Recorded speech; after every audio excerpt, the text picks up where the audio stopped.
Hi friends, welcome. In today's episode, I am sharing with you the results from my little experiment planting sweet sugar canes at home. I experimented with two different planting methods. I wanted to know which method worked the best for me. I also experimented with seed canes taken from different sections of the mature cane. I wanted to know which seed cane was the most viable and produced more shoots. Included in this video is also how to care and maintain healthy sugarcane plants in our home garden. Sugar canes are tropical perennial plants and are true grasses.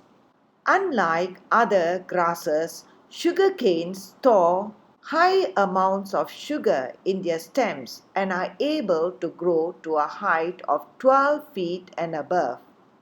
But like grasses, they grow rapidly in hot and wet climatic conditions. Sugar canes can be grown in all types of soil. Optimum soil conditions are well-drained loamy soil with a pH of 6.5 to 7.5. Sugar canes will be ready for harvest in 10 to 12 months after planting. Growing sugar canes at home is easy and requires very little maintenance. This is because sugar canes are really giant grasses and grow very well under hot tropical weather. Pest control for sugar canes is minimal. Fertilizing too is minimal. Just once during the early stages of planting is quite sufficient. Care and maintenance for sugar canes. The only maintenance that is required during the early stages of planting is weeding. This is necessary because weeds could choke the new sprouts before they have a chance to grow.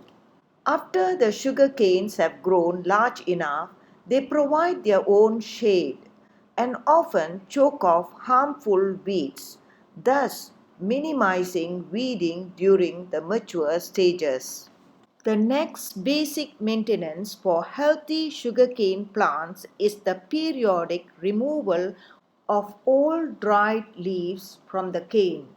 This procedure also reduces hibernating places for the insect pests and pathogens that attack sugarcane stems and roots. The stems with dry leaves on them, on the other hand, might become heavy with the rains, causing the canes to fall or sag towards the ground. When the sugar canes have reached 2 to 3 feet, it's good to do some earthing up. Earthing up allows the sugar canes to form a better root system and prevents lodging or sagging of the canes. The sugar canes will also have a greater chance of growing straight and erect. Earthing up also provides for faster growth of the sugar canes. Now, how to propagate a new sugarcane patch in the garden? Sugar canes have lost the ability to produce viable seeds. Normally, sugarcane planting is done using cuttings or sets taken from the mature mother plant. The sections of the stalk used for planting are known as seed cane or cane sets and ideally should have 2 or 3 buds or eyes on them. Roots will emerge from each node of the cane set. Sugarcane cuttings for propagation may be taken from any part of the mature sugarcane plant. However, the top one-third section of the mature cane forms the most viable seed cane for propagation. Sometimes fully developed buds appear from the top one-third section of the mature cane. These buds start to develop while still attached to the mother cane. Roots also develop at the base of these buds, making them the most viable seed canes. These buds develop very rapidly while still attached to the mother cane. Each bud can then be sectioned and planted individually. This will form the most viable seed cane for planting. Cuttings taken from the center of the cane has longer internodes and lesser number of buds on them. However, cuttings taken from the top one-third portion of the cane set has shorter internodes and a greater number of viable buds on them.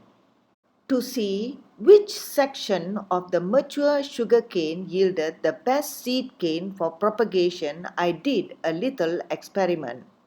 I planted cuttings taken from different sections of the mature cane and observed which cutting was the most viable. From my experiment using cuttings from different parts of the mature sugarcane, I observed seed canes with more nodes on them will have a greater number of shoots emerging.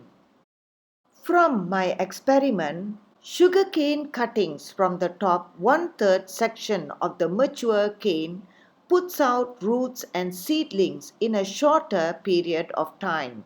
These seed canes not only provide for faster and quicker germination but also produce stronger and greater number of seedlings. Planting just a single cane set from the top one-third portion of the mature cane has produced so many seedlings. 10 shoots have developed from this sugarcane stalk.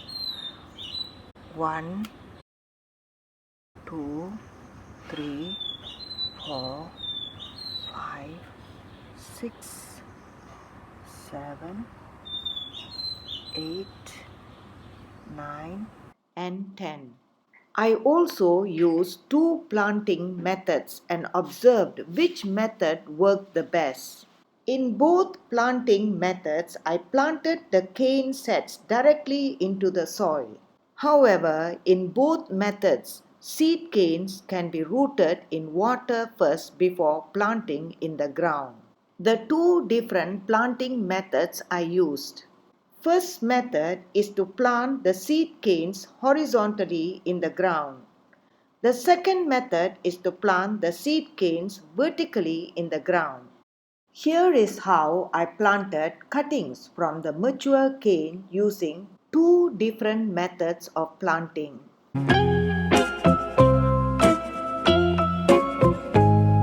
Starting with the first method, I planted the seed canes horizontally in shallow pits in the ground, then lightly covering them with soil, applying a thin layer of mulch, then watering the newly planted cane sets. As many as 4 or 5 seed canes can be arranged into a single pit. This will ensure a greater number of seedlings emerging and so more sugar canes to harvest.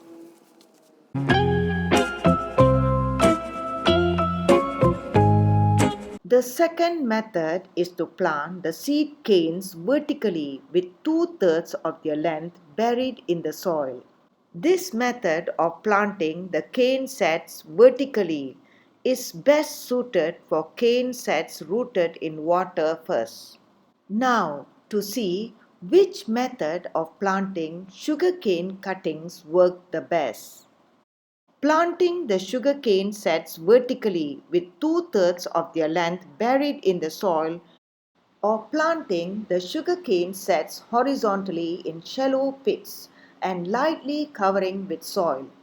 Which method of planting produces a greater number of seedlings per cutting? From my simplified home case study, I am quite convinced now the method of planting sugar canes does not really affect the number of viable seedlings emerging. What really determines the number of viable seedlings emerging is the selection of the seed cane from the mature mother cane. The top one-third section of the mature mother cane produces a greater number of seedlings per cutting compared to other sections of the cane. My conclusion is that the top one-third section of the mother cane makes the best seed cane for sugarcane propagation. Although using cuttings might be the only way to propagate sugarcanes, the good deal is that once a sugarcane patch is created, replanting of the canes is not required. This is because new stalks emerge around the mother plant after the first round of stalks. These sugarcane suckers have a greater diameter at their stem base and shorter and wider leaves than primary stalks of a similar age. Beloved home gardeners, hope the results from my little experiment was helpful. Hope this video benefits all home gardeners planning to start a new sugarcane patch. Wishing you great success and a sweet, sweet harvest.